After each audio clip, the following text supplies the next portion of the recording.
حادثات زندگی کا ایک حصہ ہے. یہ کسی کے ساتھ کہیں پر بھی کسی بھی لمحے واقع ہو سکتے ہیں. آج میں اپنی زندگی کے ایک واقعے کو آپ کے سامنے رکھنا چاہوں گا. کچھ دنوں پہلے میرے انکل نے مجھے کچھ رقم دی. وہ چاہتے تھے کہ میں یہ رقم ان کے ایک دوست کو دوں. ان کے دوست کو شہر سے باہر جانا تھا اور انہیں اس رقم کی ضرورت تھی.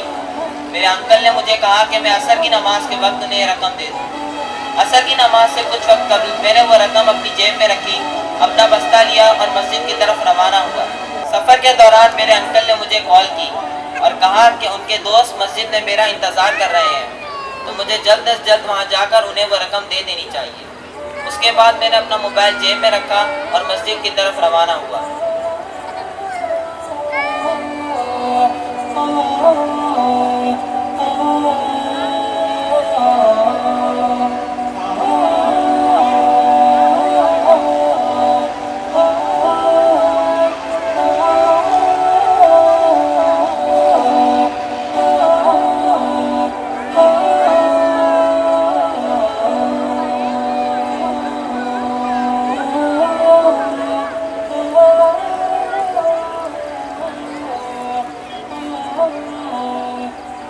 میرے انکل نے مجھے آپ کی رقم لوٹانے کے لیے بھیجا ہے.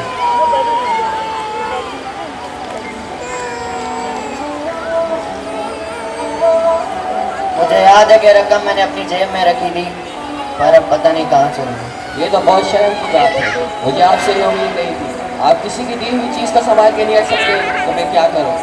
میں آپ سے بہت معذرت خواہ ہوں. بس اب رہنے دیجیے، کیا کیا جا سکتا.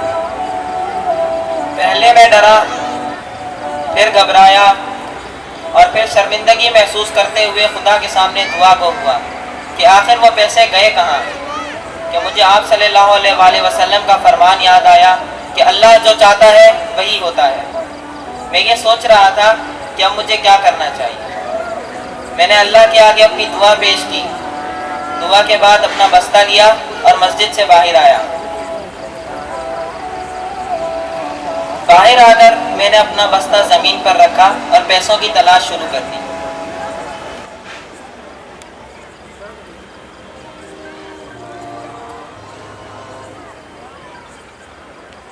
ہلو پولیس، میں نے ایک مسلم شخص کو روڈ پر بیگ پھینک کر واقع دیکھا ہے اور مجھے اس پر شک ہے.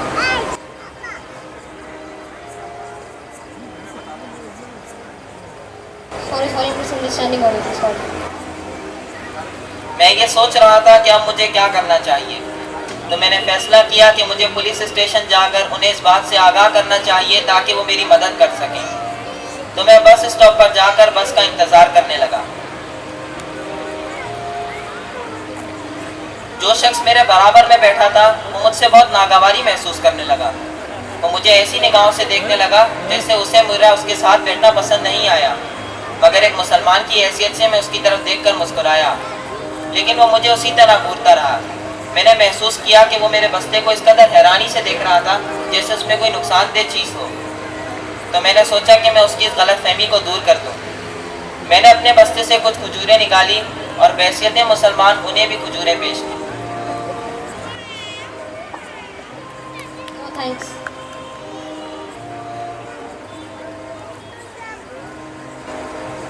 نہیں، میں نے کبھی اس طرح کی کوئی چیز نہیں کھائی. یہ لو، پرومس یہ کوئی زہریلی یا نقصان دہ چیز نہیں ہے.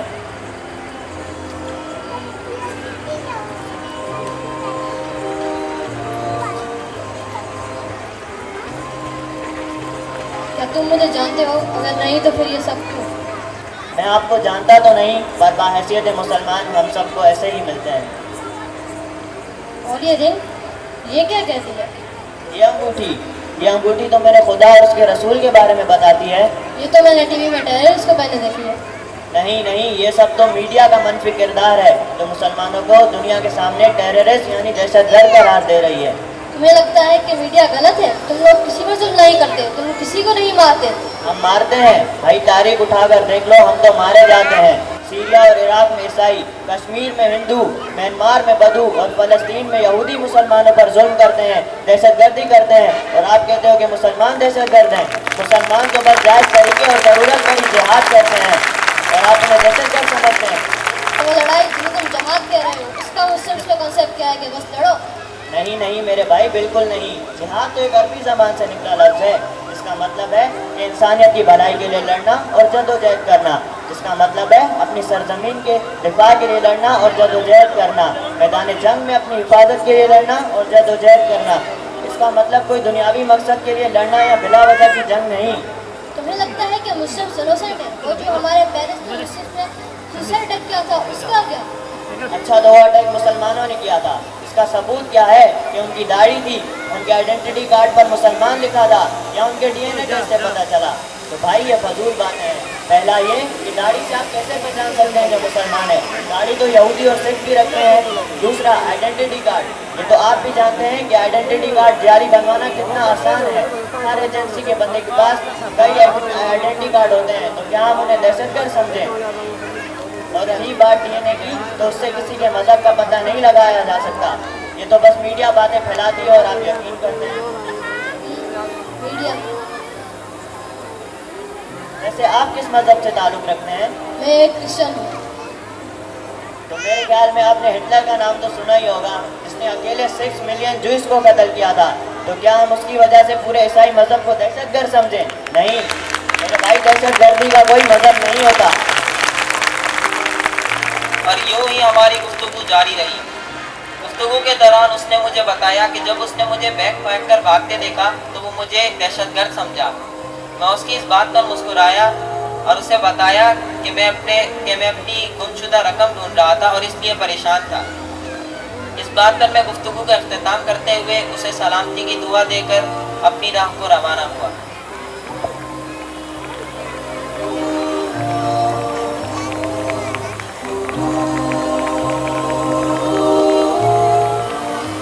مجھے محسوس ہوا کہ کسی نے مجھے روکا.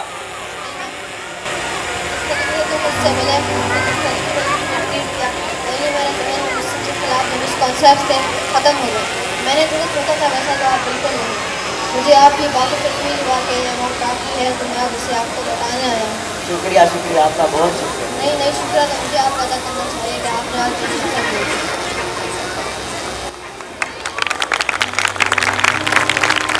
میں اس کے مسلمانوں کا نقطہ نظر سے بالکل حیران نہ تھا, کیونکہ میڈیا کا اس میں بہت منفی کردار ہے کہ مسلمانوں کو دہشت گرد بنا کر دنیا کے آگے پیش کیا جا رہا ہے.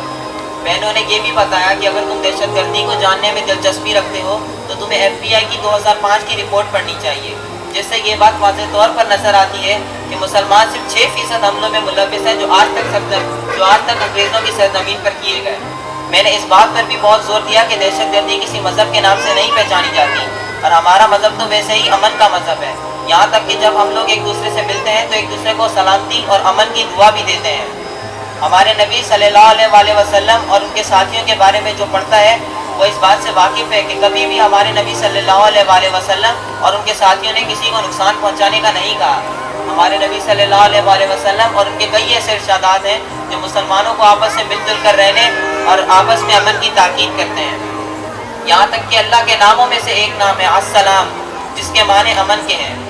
حضور اکرم صلی اللہ علیہ وسلم نے ارشاد فرمایا, جس نے کسی ایک شخص کو قتل کیا اس نے گویا پوری انسانیت کو قتل کیا. وہ دین کسی کو کیا نقصان پہنچائے گا کہ جس میں راستے سے پتھر ہٹانے پر بھی ثواب ہے. جزاک اللہ.